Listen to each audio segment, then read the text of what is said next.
बापूसाहेब, आज सोशल मीडियाचे जे युवक आहेत ते मेळाव्याला जात आहेत, या संदर्भात काय सांगा?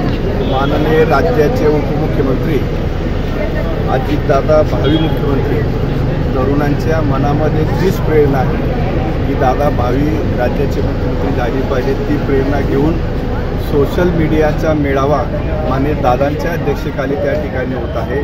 चोपड्यातून एक लक्झरी साऱ्यांच्या उपस्थितीमध्ये आपण तिला ग्रीन सिग्नल देऊन मुंबईला रवाना करतो. खरं दादांचा यामागचा उद्देश की राष्ट्रवादी पक्ष हा घराघरापर्यंत तरुणांपर्यंत पोहोचवावा आणि पक्षाने केलेले काम सगळ्यांना सांगून पक्षाची प्रतिमा कशी वाढेल किंवा येणारी सत्ता ही राष्ट्रवादीची किंवा महाराष्ट्रामध्ये महायुतीची सत्ता आली पाहिजे, हा दादांचा या मेळाव्याचा निर्धार आहे. हा निर्धार नक्कीच तरुण मंडळी त्या ठिकाणी साक्षात स्वप्न नाही पण साक्षातमध्ये उतरल्याशिवाय त्या ठिकाणी राहणार.